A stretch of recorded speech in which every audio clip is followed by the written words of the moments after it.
Casting കൗച്ചിലൂടെ എന്തായാലും അതിപ്പോൾ ഈ ഇൻഡസ്ട്രിയിൽ വന്ന ഒരുവിധം എല്ലാവർക്കും താരപുത്രന്മാർ അവരുടെ മകള് അവരുടെ കാര്യം കൂടി എനിക്കറിയില്ല. പക്ഷെ അതൊഴികെ ഏതൊരു സാധാരണക്കാർ വന്നാലും ഫേസ് ചെയ്യേണ്ടി വരും. നമ്മൾ ഫേസ് ചെയ്യണില്ല 100% ഓക്കെ ആണെന്ന് പറഞ്ഞില്ലേ. പക്ഷെ എല്ലാവരും ചിന്തിക്കുന്നുണ്ട് ഈ ഫീൽഡിൽ മാത്രമാണ് ഇങ്ങനെ ഒരു സംഭവം. പുറത്ത് ഒരു ഏതൊരു ജോലി സ്ഥാപനത്തിൽ പോയാലും ഇങ്ങനെ എന്തെങ്കിലുമൊക്കെ ഒരു ഇതുണ്ടാവും. നമ്മുടെ എന്ന് പറയുമ്പോൾ നമ്മൾ ഹാൻഡിൽ ചെയ്യുന്ന വിധമാണ് ഈ പറഞ്ഞ മാതിരി.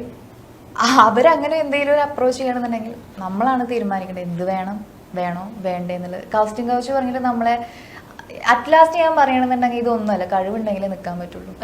അതല്ലാതെ നമ്മൾ എന്ത് സാക്രിഫൈസ് ചെയ്തിട്ടും നമ്മൾ എങ്ങനെ പോയിട്ടും കാര്യമില്ല. കഴിവുണ്ടോ അവരെ അറ്റ്ലാസ്റ്റ് ഒരു പ്രൊഡ്യൂസറും ഡയറക്ടറും ചൂസ് ചെയ്യുള്ളൂ. ഇതെങ്ങനെയാ മാനേജ് ചെയ്യാം? ഇത് അശിക അനുഭവത്തിലൂടെ കടന്നു പോയിട്ടുണ്ടാവുമല്ലോ, അപ്പം എങ്ങനെയാണ് അത് മാനേജ് ചെയ്ത് അതൊന്ന് പറയൂ. എനിക്ക് തോന്നിയത് എന്താണെന്ന് വെച്ചാൽ ഇപ്പോൾ ചേച്ചി പറഞ്ഞ പോലെ ഇതിൽ മാത്രമല്ല, ഈ ഇൻഡസ്ട്രി മാത്രമല്ല, എല്ലായിടത്തും ഒരു എക്സ്പ്ലോയിറ്റേഷൻ എന്ന് പറയുന്നത് ഭയങ്കര കോമൺ ആണ്. അതായത് ഇല്ലാത്ത ഒരു ഫീൽഡും ഇല്ല.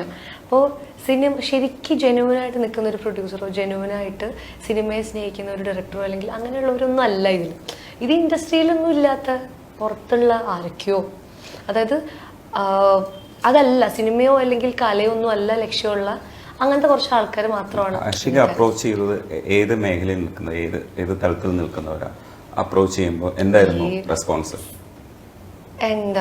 ഞാൻ റെസ്പോണ്ട് ചെയ്താണോ?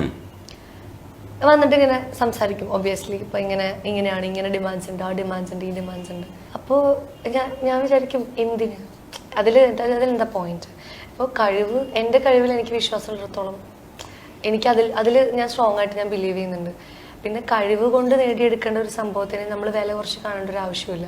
ഒരു ഐഡന്റിറ്റി കോംപ്രമൈസ് ചെയ്യാനോ അല്ലെങ്കിൽ നമ്മുടെ വ്യക്തിത്വം പണയം വെച്ചിട്ട് ഒരു പ്രൊഫൈൽ ഉണ്ടാക്കിയിട്ട് എന്താ കാര്യം? അതിലെനിക്കൊരു പോയിന്റ് തോന്നിയില്ല. നമ്മളെ തീരുമാനമാണ്, ലൈക്ക് എൻ്റെ ഇഷ്ടമാണ്. Like should I say yes, should I say no?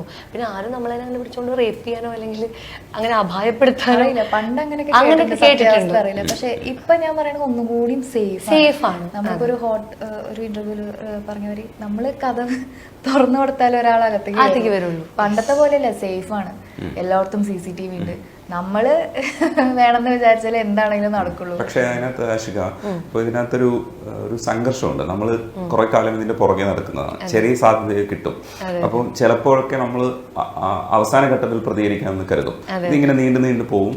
ഒടുവിലാണ് ലോക്ക്ഡ് ആവുന്ന ഒരു അവസ്ഥയിലാണ് നമ്മൾ പ്രതികരിക്കണോ വേണ്ടെന്നുള്ള ഡിസിഷൻ മേക്ക് ചെയ്യേണ്ടി വരുന്നത്. നല്ല പടമാണെങ്കിൽ ചിലപ്പോൾ ഒരുപക്ഷെ നമുക്ക് അതിനോട് അനുകൂലിച്ച് തീരുമാനമെടുക്കാനുള്ള ഒരു സംഘർഷമൊക്കെ ഉണ്ടാവും ചിലരുടെയൊക്കെ മനസ്സിൽ. അങ്ങനെയാണ് ഇതിനകത്തേക്ക് എത്തുന്നത്. നമ്മൾ ആദ്യമേ തന്നെ ഒരു സ്റ്റാൻഡ് എടുത്തൊന്നും അല്ലായിരിക്കും പോവുക.